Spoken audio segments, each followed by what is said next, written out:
bem-vindos ao Centro Histórico-Cultural da Enfermagem Ibero-Americana Virtual.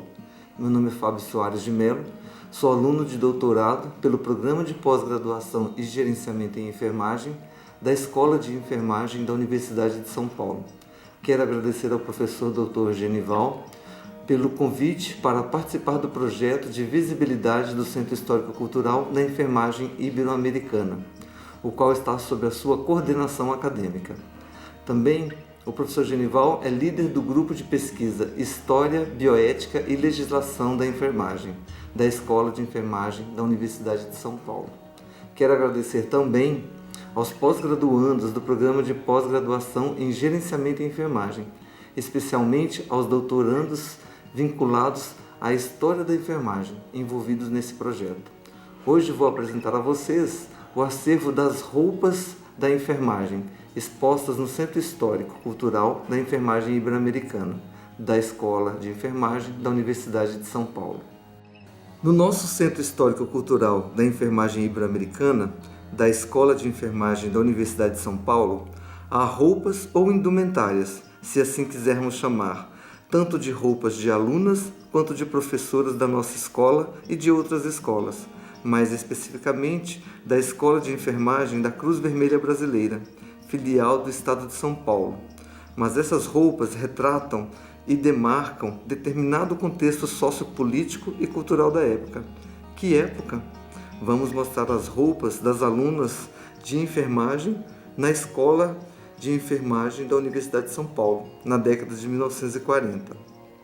Que época é essa, em termos sociais, e qual o lugar da mulher na sociedade paulista e brasileira da década de 1940? Segundo o estudo realizado por Márcia Cristina da Cruz Meconi sobre a formação da enfermeira nesse período, ela destaca 3 aspectos. Talvez por ser uma profissão considerada eminentemente feminina e adequada para mulheres, sua atuação prática permitia a extensão do papel da mulher, envolto e validado pelos dogmas do cristianismo, o cuidado, a caridade, a subserviência e o altruísmo. Politicamente, na década de 1930 e 40, são demarcados pela alternância no poder das forças políticas e econômicas de São Paulo e Minas Gerais, principais atores da chamada política do café com leite, em alusão a São Paulo, produtor de café, e Minas Gerais, produtor de leite, que vigorou entre 1889 a 1930, quando as oligarquias agrárias se consolidaram, alternando-se no poder. Nesse mesmo período, teve início a industrialização no país e, consequentemente, a urbanização. Novos grupos sociais começaram a surgir, como elites urbanas, intelectuais, profissionais liberais, trabalhadores e operários em geral. A década de 1930 encontrou ainda um fato histórico importante, a aprovação do Código Eleitoral, de 24 de fevereiro de 1932, que possibilitou o direito de voto às mulheres em eleições nacionais.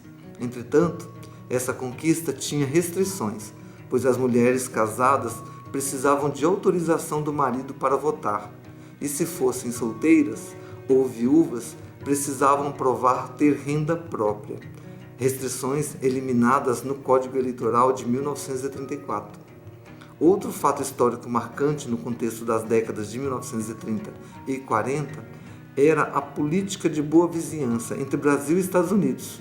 Em 1939, eclodiu a Segunda Guerra Mundial, período de 1939 a 1945, na Europa.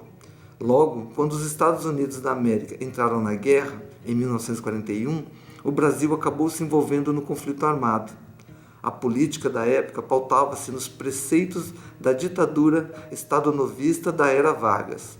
O governo Vargas pretendia acelerar o desenvolvimento industrial do país, a exportação de matéria-prima, como a borracha, imprescindível à indústria bélica. A década de 1940 foi especialmente auspiciosa para a enfermagem brasileira, com a fundação da Escola de Enfermagem da Universidade de São Paulo, em 1942, além da criação da primeira seção estadual da Associação Brasileira de Enfermagem, na capital paulista, em 1945. na época chamada Associação Brasileira de Enfermeiras Diplomadas, bem como a realização do primeiro Congresso Nacional de Enfermagem, em 1947, atualmente chamado Congresso Brasileiro de Enfermagem. Ainda na década de 1940, outros eventos relativos ao ensino da enfermagem marcaram esse período, como a aprovação da Lei 775, de 6 de agosto de 1949. Trata-se da lei que dispõe sobre o ensino da enfermagem no país. Depois, na década seguinte, década de 1950, a primeira legislação sobre o exercício profissional da enfermagem, com a Lei nº 2604 de 1955, regulamentada pelo Decreto nº 50.387 de 1961. Ainda na década de 50, houve a organização por enfermeiras brasileiras do primeiro Congresso Quadrienal de Enfermagem, promovido pelo Conselho Internacional de Enfermeiras. Esse evento foi realizado no auditório da Escola de Enfermagem da Universidade de São Paulo, em julho de 1953, e nele foram realizadas as reuniões do Conselho de Representantes Nacionais, órgão máximo de deliberação do Conselho Internacional de Enfermeiras, que aprovou o primeiro Código de Ética de Enfermagem no mundo. Esta é uma réplica do uniforme usado por Florence Nightingale em suas rondas noturnas, empunhada com uma lâmpada para iluminar o caminho, para verificar as condições dos pacientes. O uniforme era composto por uma blusa branca manga longa, blusa e saia longa na cor preta e touca branca, modelo exposto no Centro Histórico-Cultural da Enfermagem Ibero-Americana. Este uniforme, usado pelas professoras da Escola de Enfermagem da Universidade de São Paulo nas décadas de 40 e 50.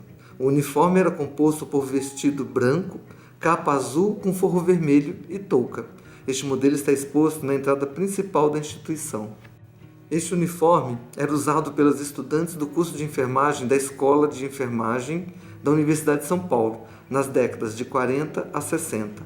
O uniforme era composto por vestido cinza, avental branco, touca e sapato fechado. Este modelo está exposto na entrada principal da instituição. Primeiro uniforme das alunas da Escola de Enfermagem da Universidade de São Paulo, usado nas décadas de 60 a 40.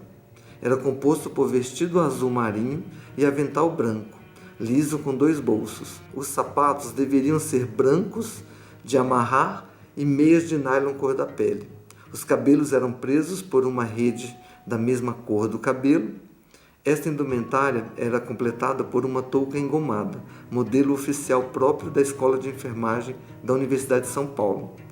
Para ausentar-se do hospital, deveriam usar capa azul marinho por cima. Este uniforme era usado pelas alunas de enfermagem da Escola de Enfermagem da Universidade de São Paulo nas décadas de 60 e 70. Era composto por um vestido cinza claro, avental branco liso com 2 bolsos, sapatos brancos e meias de nylon cor da pele. Os cabelos eram presos com uma rede da mesma cor do cabelo, sendo completado por touca engomada, modelo oficial próprio da Escola de Enfermagem da Universidade de São Paulo. Este é um exemplar do último uniforme das alunas da Escola de Enfermagem da Universidade de São Paulo. O uniforme era composto por camisa manga curta e calça branca lisa, sapato branco, por volta da década de 1980. Uniforme usado pela aluna de Saúde Pública da Escola de Enfermagem da Universidade de São Paulo, na década de 60, composto por camisa branca lisa, saia na altura dos joelhos azul marinho, cinto preto e sapato escuro, modelo exposto no Centro Histórico-Cultural da Enfermagem Ibero-Americana. Este uniforme usado pelas alunas da Escola de Enfermagem da Cruz Vermelha Brasileira nas décadas de 50 e 60, composto por camisa branca lisa, paletó e saia longa, na cor azul marinho, cinto preto com bolsa na cintura na cor preta, gravata preta e calçado preto, muito aproximado com a vestimenta militar. Um estudo da pesquisadora doutora Márcia Cristina da Cruz Mecone sobre a formação da enfermeira da Escola de Enfermagem da Cruz Vermelha Brasileira, filial do Estado de São Paulo, Segundo essa autora, é possível pensar que a enfermagem foi uma das proposições políticas de suma importância no discurso populista a fim de angariar o apoio feminino nas estratégias do governo ditatorial de Getúlio Vargas. Significa dizer que a expansão da enfermagem promoveria a inclusão do feminino no mercado de trabalho, dada a dimensão que as propagandas políticas destacavam quanto ao papel da mulher como enfermeira, sobretudo tendo como instituição de chancela a Cruz Vermelha Internacional. Para concluir, gostaria de destacar o estudo intitulado Uniforme como signo de uma nova identidade da enfermeira brasileira, 1923 a 1931, de autoria das professoras Maria Angélica Pérez e Maria Itaíra Padilha, no qual se conclui que o uniforme serviu de estratégia para implantação e o reconhecimento do modelo anglo-americano de enfermagem e para a construção de uma nova identidade da enfermeira no Brasil. Portanto, é fundamental conhecer as marcas identitárias do ser enfermeira ao longo do processo histórico, não sendo diferente em relação às indumentárias identitárias por meio das roupas, o uso de toucas. Buscava-se, com essas marcas, dar visibilidade social ao novo ator social, a enfermeira, destacando-a com suas indumentárias. Na Escola de Enfermagem da Universidade de São Paulo, vê-se que o uniforme foi se modificando ao longo do tempo, até chegar ao uso da calça comprida e o desuso da touca. Não é de se estranhar todas essas mudanças no vestir-se, seja porque a própria sociedade muda e as pessoas também vão se ajustando a tais mudanças.